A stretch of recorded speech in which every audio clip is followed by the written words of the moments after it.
Well, good morning, everyone. And congratulations to Girl Scouts here at OCBC for celebrating 40 years in existence. It's an amazing milestone, and we have a lot of wonderful people to thank. So I feel very privileged to be your speaker this morning for the Girl Scout Sunday.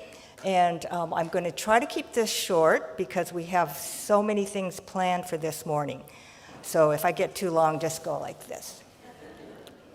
Okay, let's begin. Well, first of all, I wanted to highlight a couple of things from the Girl Scouts that have happened recently. And two Fridays ago, the girls enjoyed their Hanamatsuri Festival, Girls' Day Festival in the gym. And we had just a gym full of beautifully dressed in yukata and kimono Girl Scouts. And they had a wonderful evening, had many activities. Here they're learning how to do some dancing, thanks to Susan Nishi, who is a wonderful resource for all of us, and we're very grateful that she is part of our Sangha. And the girls did activities, and they had just a wonderful evening. And I was really privileged to be able to see that. Also, there are a number of girls who are working on their My Promise Award, and I wanted to highlight a couple of poems that were written by two of our senior girls.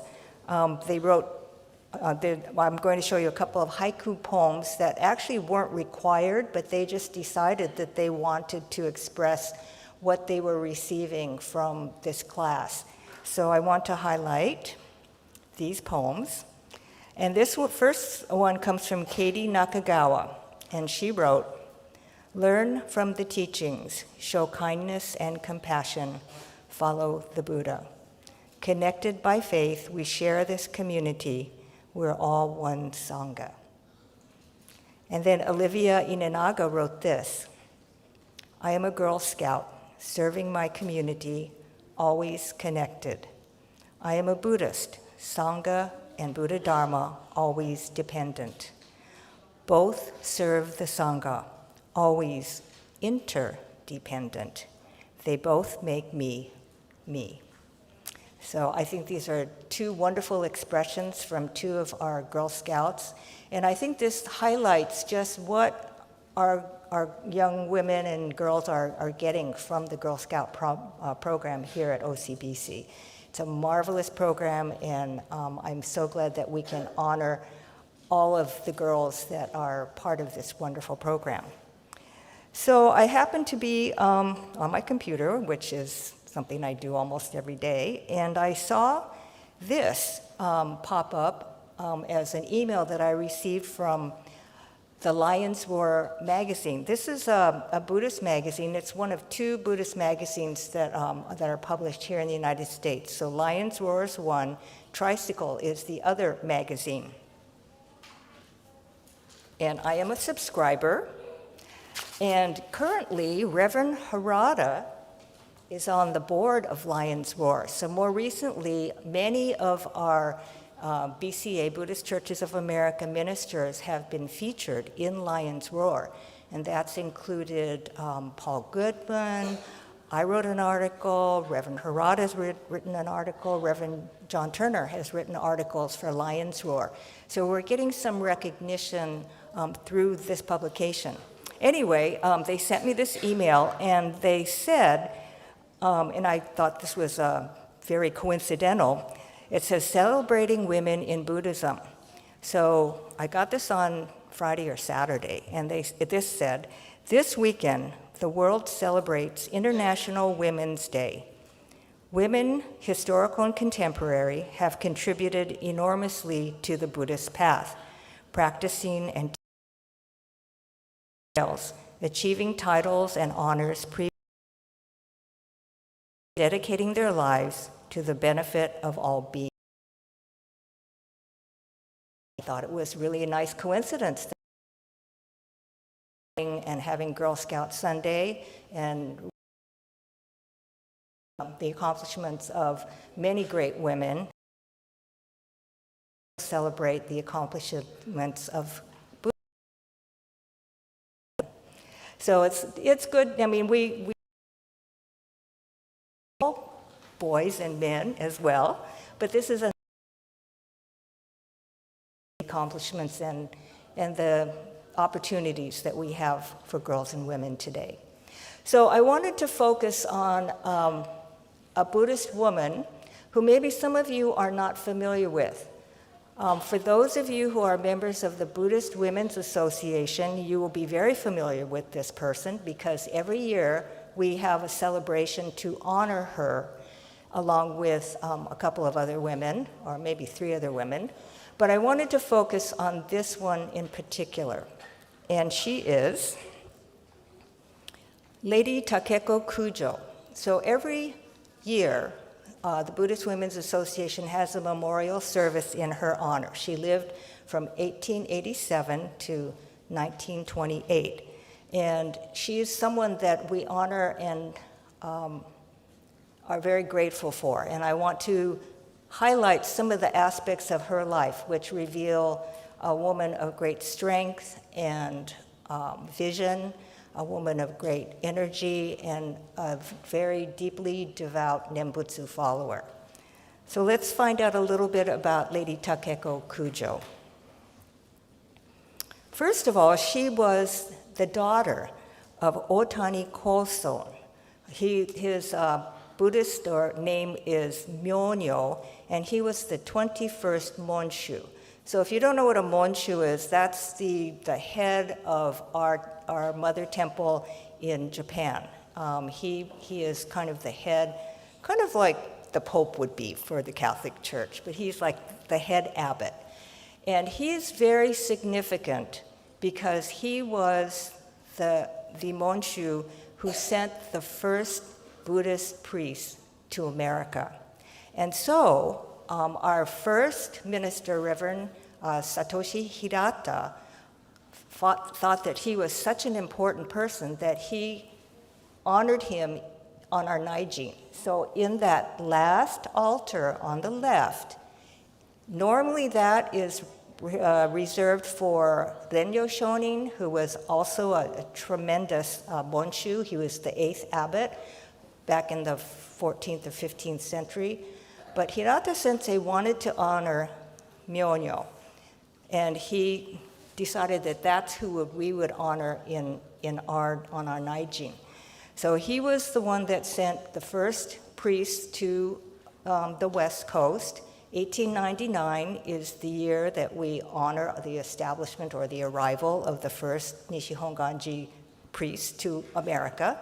And this year, or last year I guess, we honored or celebrated 125 years of the establishment of our temples in America. And that's why we have this okesa, and some of you also will have them too, the Montoshiki shows that honors that 125-year history.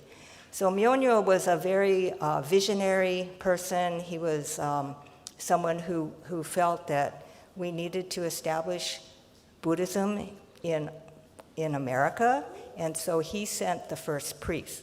So Lady Takeko was his daughter, and she was raised with maybe more education and more enlightened views than many girls and women of her time. As you can tell, or as you remember, she was born in 1887. That's a long time ago. And that was when women had not many rights, not many opportunities, but he provided her with an education and the opportunities to do a lot of things. So next I want to show you another part of her family. So this is her brother on the right. He became the Monshu after Takeko and his father passed away. He became the 22nd Monshu. And the woman on his left is Kazuko Kujo, who became his wife. And she was married to Kozui. And she had a very close relationship with Takeko. And I'll tell you a little bit about their history together. When Takeko was 5 years old, Kazuko came to live at Honganji, with her family. At that time, Kazuko was 10 years old, and she was betrothed to Takeko's brother, Kozui, and he was 16 at the time. So Kazuko was brought to Kyoto to learn how to become a Monshu's wife, and I guess they married at some point later on, but she was 10 years old, and from that point, Takeko and Kazuko became very, very close, and they were able to do a lot of amazing things together. Next, I want to show you a picture of Takeko and her husband. So she married Baron Yoshimune Kujo, who happened to be Kazuko's brother. So brother, sister married brother, sister. So they were very close. Unfortunately for Takeko, I don't think she was very happy in her marriage. She was married at 22. Her husband was in finance. He was working with a bank in Japan, but he was sent to England. He studied at Cambridge University and then decided to stay in England. So Takeko went with him for the first year that they were married, but then when her husband decided to stay, she came back to Japan. So I think after 1 year of marriage, she returned to Japan, but her husband, Yoshimune, stayed in England for another 10 years. So when she returned, actually that worked out really well for her, because then she went to live with Kazuko. So during that time, she became very much an activist. She was very capable. She did things like 1904. She and Kazuko, Buddhist Women's Organization, and at that time the women were helping with the Japanese-Russian War that was going on, goods and things. But as you know, the Buddhist Women's Association has become and we credit both Kazuko and in 1910, she and Kazuko established the Kyoto Girls' School. That Juliet Lowe was establishing Girl Scouts, right, sort of around that time. And the Kyoto Women's University, the idea of it occurred in 1912, which is the same year that Girl Scouts were established. And then during the 1923 earthquake that happened in Japan, what helped with the reconstruction of the Tsukiji Temple. And so she is has anyone been to Tokyo to the Tsukiji? It's a very, I'll show you a picture of it, unusual style, because it has more of an Indian look to it. And then she also helped to establish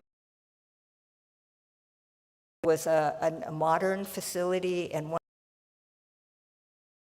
modern hospitals in Japan, the mid-1920s. So, university, some of the buildings that are there, it's a very modern. Remember when we had the Kyoto Girls' School come and sing for us? That's the same school that this school, both the high school and the university, continues to this regarded institution. This is the Tsukiji Honganji Temple. Some of you may know about Tsukiji Fish Market. It's very close by, but this is a beautiful.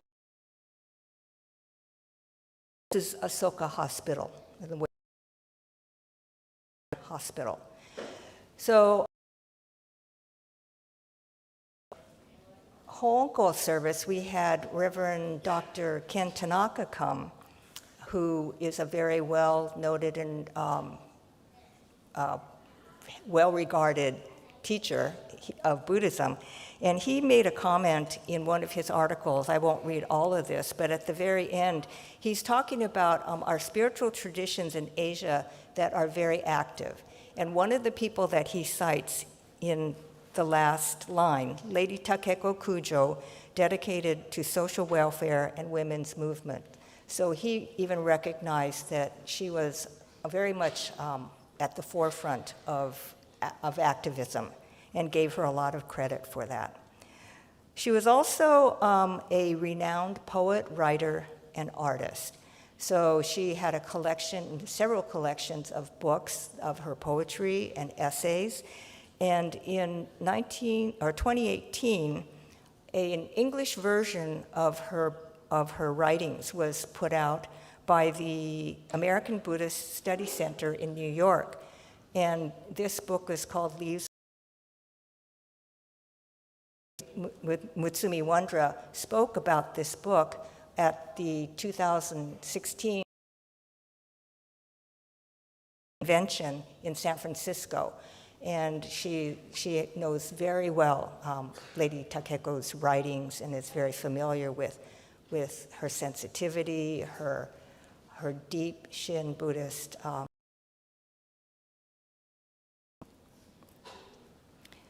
So Lady Kujo, a woman from the nobility, slums for years to help the poor, the injured, and orphaned children. She contracted blood 7th, 1928, at the age of 40. In 40 years, she was highlighted for you, a woman of tremendous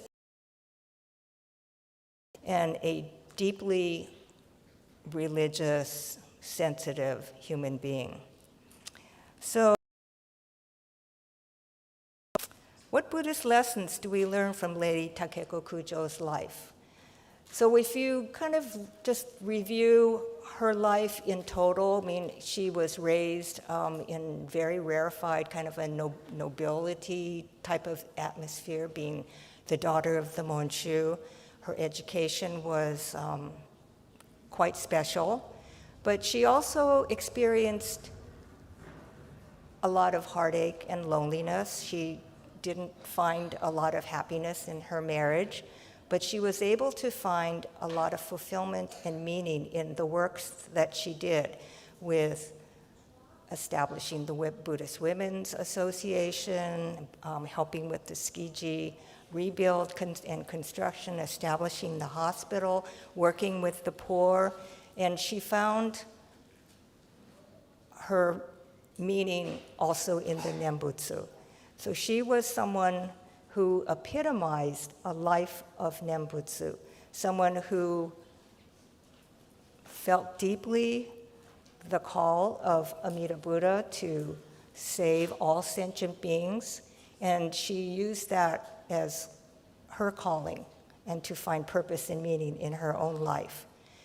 So I think she epitomizes for me the meaning of what it is to be a Shin Buddhist follower.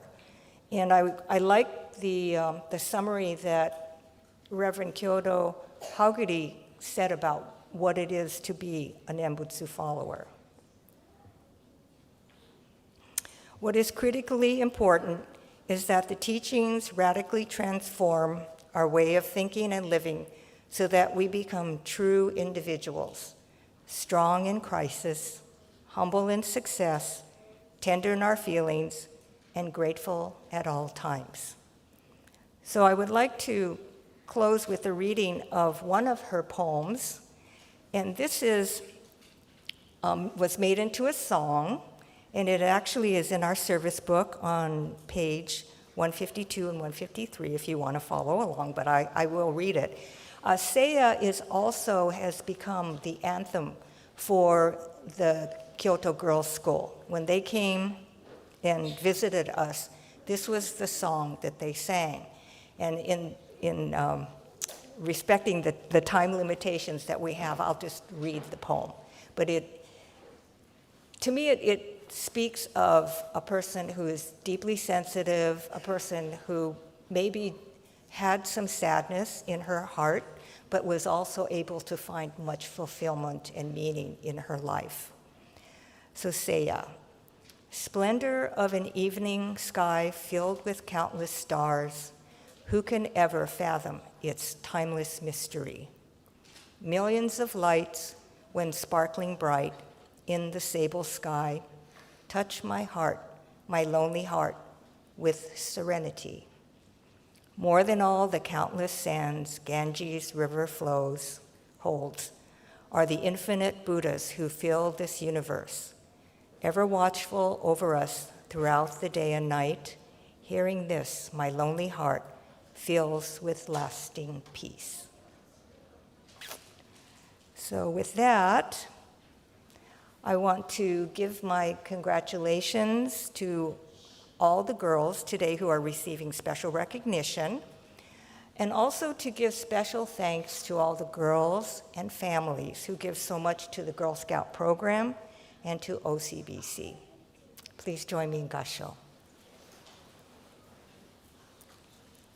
Namo Amida Butsu, Namo Amida Butsu, Namo Amida Butsu, Naman Dabutsu, Naman Dabutsu, Naman Dabutsu.